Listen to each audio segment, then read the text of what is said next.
आप देख रहे हैं 5 की पंचायत। नमस्कार, आपके साथ मैं हूं साक्षी जोशी। गाय को लेकर देश में सियासत जारी है। कहीं गाय के लिए विरोध प्रदर्शन तो कहीं गाय के विरोध में नारेबाजी, और इन सब के बीच में राजस्थान हाईकोर्ट ने राज्य सरकार को बड़ा सुझाव दिया है। हाई कोर्ट ने जो कहा है हम आपको बताएंगे, लेकिन उससे पहले बता दें आपको इस वक्त अयोध्या में योगी आदित्यनाथ मौजूद है। क्या कह रहे हैं वो सुनिए। स्वयं विराजमान होते हैं और अयोध्या तो वहां राम का धाम है, तो सदैव भगवान राम विराजमान यहाँ रहे, इसलिए रामलीला यहाँ चलनी ही चाहिए। हम हर स्तर पर जाकर के अयोध्या में भगवान राम की लीला का यहाँ पर आयोजन करने के लिए हर प्रकार का संभव प्रयास हम लोग करेंगे। और रामलीला फिर से प्रारंभ हो चुकी है, अब अनवरत चलेगी, उसके हम ऐसी व्यवस्था करने जा रहे हैं। सरयू जी की आरती हो, जैसे काशी में हरिद्वार में गंगा जी की महाआरती होती है, ऐसे ही यहाँ पर सरयू माता की महाआरती का कार्यक्रम हो, सरयू महोत्सव का कार्यक्रम हो। राम की पेड़ी में वहां पर सुंदरीकरण के साथ साथ वहां पर जितने भवन बने हैं उन सबको एक समान रूप से विस्तार योजना के अंतर्गत उनके सुंदरीकरण के कार्यक्रम को हम वहां पर बना सके।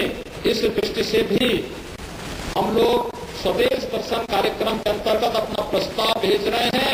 इन सब कार्यक्रमों को हम लोग वहां पर पूरी मजबूती के साथ लागू करेंगे। अभी मेरे पास यहाँ पर जगत गुरु रामानुजाचार्य पूज्य स्वामी वासुदेवाचार्य जी महाराज ने इस बात को कहा कि सरयू जी की जो मूल धारा है वह राम घाट से अलग जा रही है। केकई घाट, सुमित्रा घाट और भी तमाम घाट हैं, उनसे अलग जा रही है। हम सिंचाई विभाग को इस बारे में अभी से तैयार करेंगे कि वो ऐसी योजना बनाएं कि एक धारा उधर से होकर के गुजरे, जिससे उन घाटों का महत्व बना रहे। वैसे मैंने आज सुबह इस बारे में प्रशासन को भी कहा है कि वहां पर जो श्री राम घाट है, श्रीराम घाट, तो ठीक कर देंगे। और सरयू जी ही धारा रहेगी ही, उस धारा को सरयू घाट के नाम पर ही हम लोग जानेंगे, जिसमें प्रहलाद घाट है, चक्रतीर्थ घाट है, कौशल्या घाट है, केकई घाट है। इन सब के लिए हम लोग एक नए सिरे से कार्य करेंगे और इस धारा का नाम सरयू जी की नदी का नाम ही मां सरयू के नाम पर ही रहेगा। इसके लिए हम लोग पूरी तैयारी के साथ कार्य करेंगे। हाँ, और पूज्य महाराज जी ने जो कहा कि सरयू जी में अयोध्या और फैजाबाद के गंदे नाले पड़ रहे हैं,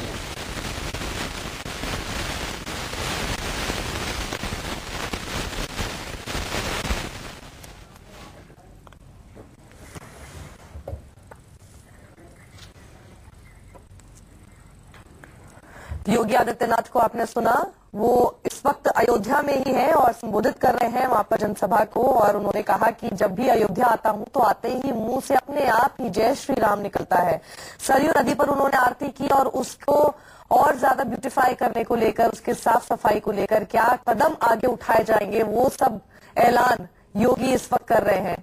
84 कोसी परिक्रमा मार्ग का जीर्णोद्धार किया जाएगा, ये भी वो कह रहे। पिछली सरकारों ने अयोध्या का विकास नहीं होने दिया, ये योगी आदित्यनाथ का आरोप है। लगातार वहां से अयोध्या में अनवरत रामलीला का इंतजाम अब योगी सरकार करेगी। सरयू किनारे रोज आरती होनी चाहिए, बिल्कुल बनारस की ही तर्ज पर, यह भी योगी आदित्यनाथ ने सुझाव दिया। पिछली सरकारों ने संतों को परिक्रमा नहीं करने दी थी, ये आरोप है पिछली सरकारों पर उनका। और अब वो कह रहे हैं कि हम पूरी कोशिश करेंगे कि वो सब चीजें जो कि पिछली सरकारों ने नहीं होने दी, हम वो सब कुछ कराएं। तो योगी आदित्यनाथ आज सुबह से ही अयोध्या में है। अयोध्या में जब वो गए, सबसे पहले उन्होंने रामलला के दर्शन किए, पूजा आरती वहां पर की। उसके बाद वो सरयू नदी के तट पे गए।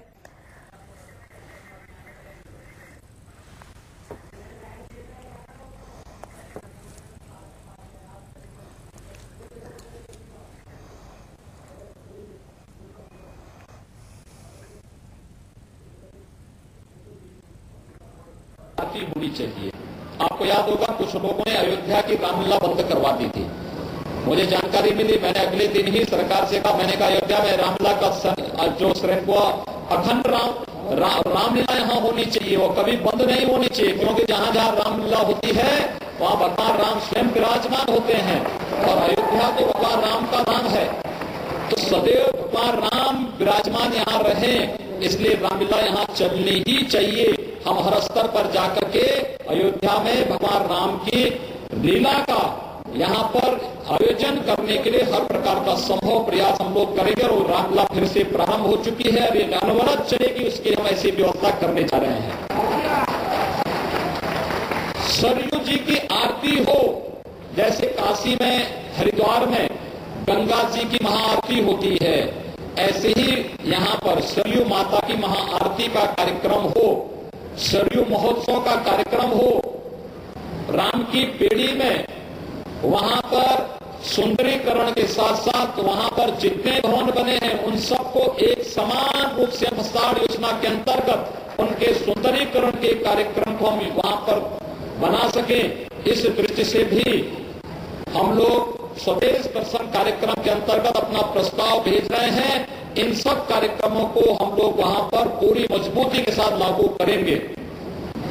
अभी मेरे पास यहाँ पर जगत गुरु रामानुजाचार्य पूज्य स्वामी वासुदेवाचार्य जी महाराज ने इस बात को कहा कि सरयू जी की जो मूल धारा है वह रानी बस स्टैंड पर पार्किंग की व्यवस्था और वहां पर अन्य यात्रियों की सुविधा के लिए भी कुछ नए निर्माण कार्य हम लोग करने जा रहे हैं। ओपन एयर थिएटर के लिए श्री राम कथा संग्रहालय में उसके माध्यम से उस क्षेत्र का एक समेकित विकास हो, इस योजना को भी हम लोग ले रहे हैं। तुलसी स्मारक सदन में अनवरत रामलीला मंच के बारे में मैं आपको पहले अवगत करा चुका हूं। जन सुविधाओं का भी विकास हो। तो अयोध्या धाम में कोई आया है तो ऐसा न हो कि देश विदेश से भारी संख्या में श्रद्धालु जन आते हैं, लेकिन जब जन सुविधाएं नहीं होती हैं तो जिसकी मर्जी आती है जहां पर पेशाब करने बैठ जाता है, कहीं पे शौच करने बैठ जाता है। पर्याप्त मात्रा में ऐसे स्थल हम लोग विकसित करेंगे जिससे कहीं भी किसी को गंदगी करने का मौका न मिले और हम लोग उस प्रकार की व्यवस्था करेंगे ही। अयोध्या में एलईडी लाइट से पूरी अयोध्या में स्ट्रीट लाइट हम उसकी दे देंगे, जिससे बड़ी मात्रा में बहुत अच्छा आपकी अयोध्या लगेगी।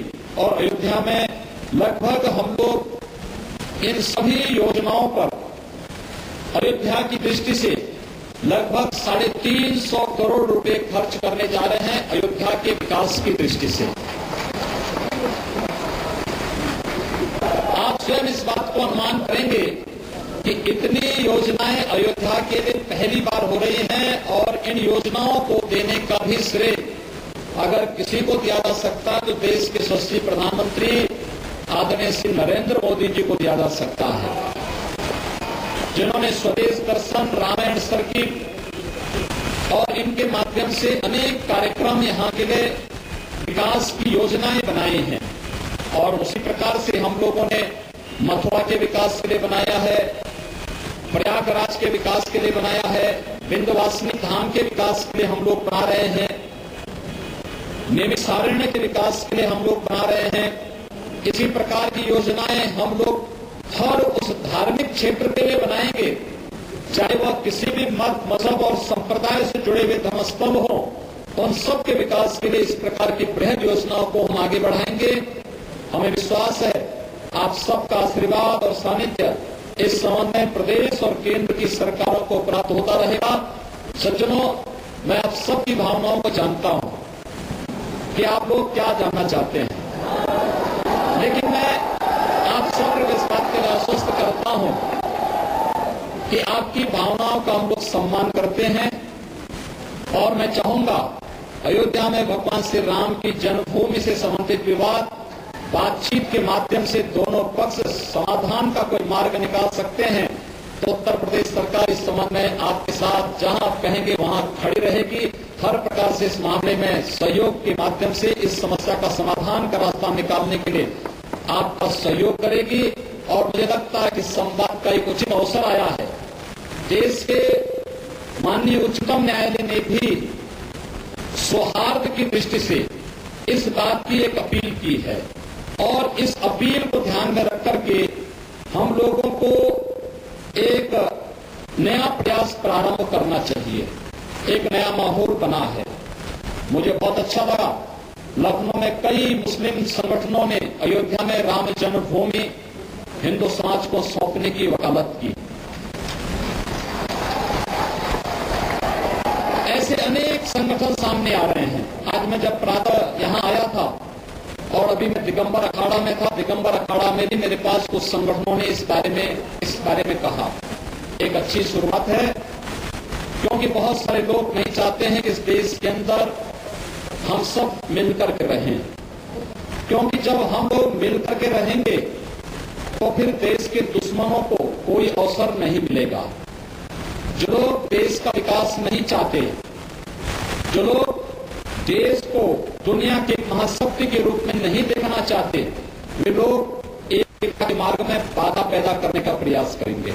और इसमें मेरी अपील होगी, हम आपसी संवाद से, सौहार्द से इस समस्या का समाधान करके, सौहार्द का एक माहौल बना करके अयोध्या में राम जन्मभूमि से संबंधित इस संपूर्ण विवाद का पटाक्षेप करें और यहाँ पर आपकी भावनाओं के अनुरूप आगे के कार्यक्रम संपन्न हो, इस विश्वास के साथ यहाँ पर मीडिया सेंटर ने भी कुछ हम लोगों से मांग की है। वैसे हम लोग अपनी बिरादरी के साथ में सभी संत एक साथ बैठे हैं तो हम लोग तो आपस में मिलजुल करके अपनी बात रख सकते हैं, लेकिन अयोध्या के लिए तो मैं भी एक संत हूं। मुझसे तो आप बहुत मांग नहीं कर सकते, क्योंकि संतों को दिया जाता है, मांगा नहीं जाता है।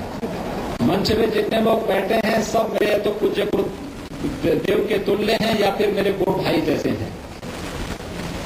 उनके साथ तो मेरा संवाद चलेगा ही, लेकिन खैर अयोध्या धाम से जुड़ा हुआ है मीडिया सेंटर का, तो यहाँ पे हम लोग एक मीडिया सेंटर मीडिया के लिए भी अवश्य बनाएंगे।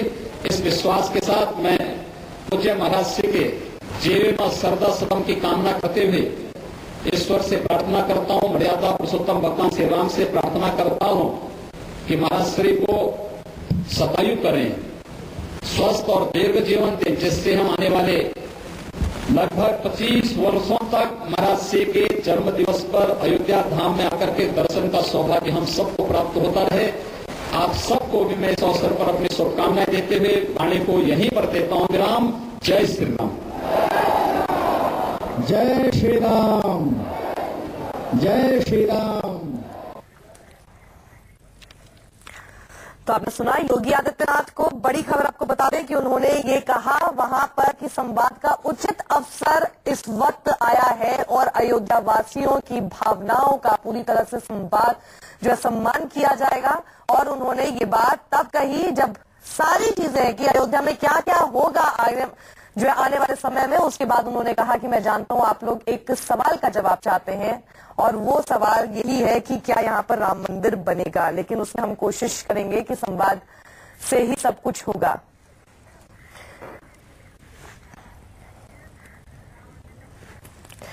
तो अब बड़ी बात यही है, बड़ा सवाल यही है कि क्या बातचीत से ही ये मुद्दा हल हो पाएगा, क्योंकि योगी आदित्यनाथ ने भी यही कहा कि कोर्ट ने एक सौहार्दपूर्ण तरीका ही अपनाया है कि आपसी बातचीत से दोनों पक्ष मिल बैठकर सहमति से इस पर कुछ हल निकालें।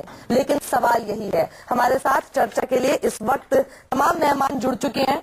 मुफ्ती मौलाना नदीमुद्दीन साहब जो कि मेरे साथ यहाँ पर स्टूडियो में ही मौजूद है, वो है बीएल तिवारी जी जो कि वीएचपी से हैं, आलोक शर्मा प्रवक्ता कांग्रेस के और सुदेश वर्मा प्रवक्ता बीजेपी। मौलाना साहब, क्या बातचीत से हल हो पाएगा ये मुद्दा?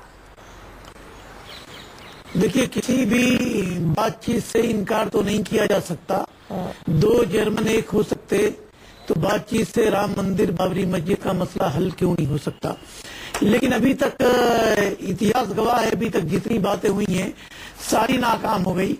दोनों पक्ष अड़े हुए हैं। एक पक्ष कहता है कि आस्था है, दूसरा पक्ष कहता है कि न्याय है। आस्था और न्याय के बीच में रास्ता निकालने की जरूरत है। मैं समझता हूं कि बातचीत से मसले का हल निकलने वाला नहीं, सुप्रीम कोर्ट ही कोई रास्ता निकाले। और इसके लिए एक रास्ता हो सकता कि सरकार क्या करे, पार्लियामेंट के अंदर एक रेजोल्यूशन पास करे और पास करके सुप्रीम कोर्ट से अपील करे कि 1 महीना या साल 1 साल या 2 साल के अंदर इसका निर्णय ले।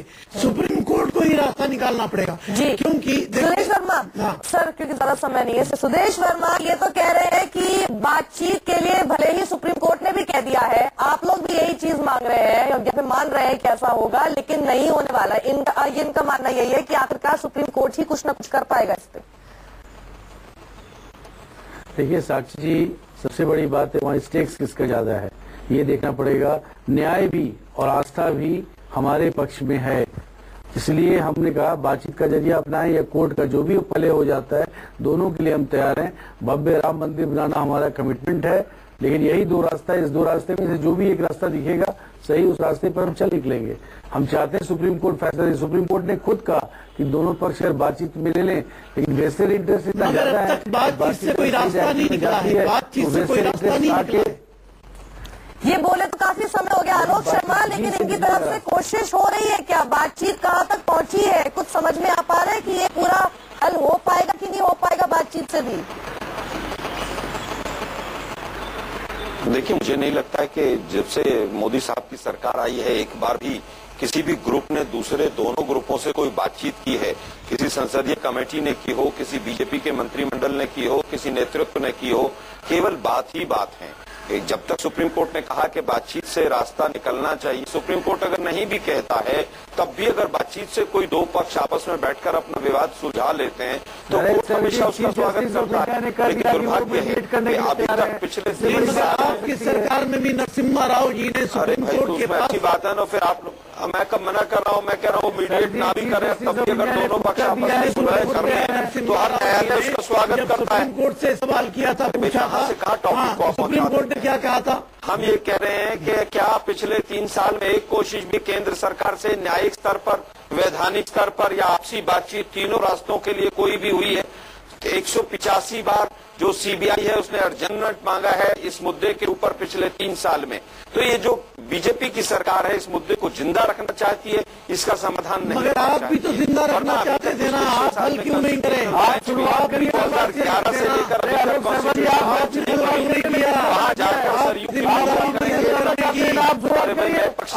बाबरी मस्जिद वहीं बनाएंगे। समझता हूँ कि कांग्रेस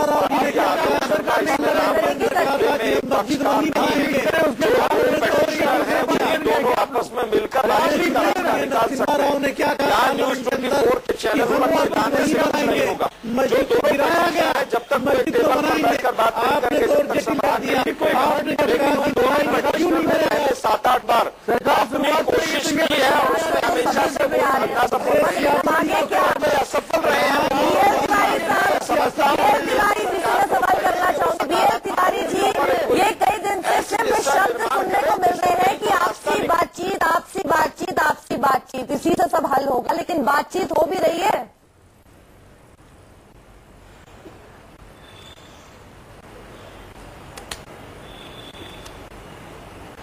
बातचीत निश्चित होगी और जिन पक्षों को बातचीत करनी है उन्होंने अपनी पहल कर भी दी है। देखिए, इसमें 2 पक्ष है, एक मुस्लिम फैसला बोर्ड वो पहल नहीं कर रहा है, अपनी पहल लिखित में भी की हुई है और वो सहमत है। बाकी लोग बेगानी शादी में अब्दुल्ला दीवाना, कौन है बेगानी शादी में? पर्सनल लॉ बोर्ड इसमें पक्ष है ही नहीं।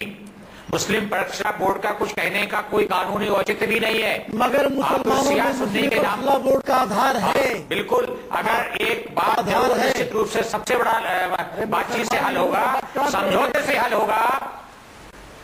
मैं जानती हूँ मुस्लिम पर्सनल ये मुद्दा गर्म है, इस पर डिबेट कभी खत्म नहीं हो सकती, लेकिन योगी जी थोड़ा ज्यादा लंबा बोल रहे हैं, इसीलिए हमारे शो में उतना समय मिलता है कि हम इस पर ज्यादा देर तक बात कर पाते हैं। लेकिन आपकी बात समझ आ गई, आपकी बात दर्ज हो गई है। आप मुझे माफ कीजिएगा, बहुत ज्यादा समय नहीं है इसलिए मैं आपको और ज्यादा समय नहीं दे पाऊंगी, लेकिन कोशिश मैंने की कि चारों ही पक्ष जो हमारे साथ इस वक्त आज पैनल के रूप में मौजूद हैं, सब अपनी अपनी बात कम से कम इस मुद्दे पर रख सकें। यहाँ कहीं छोटे से ब्रेक के लिए आप सभी का बहुत बहुत शुक्रिया मेरे साथ जुड़ने के लिए। न्यूज़ 24 पर खबरें आगे बढ़ेंगी जारी। नमस्कार।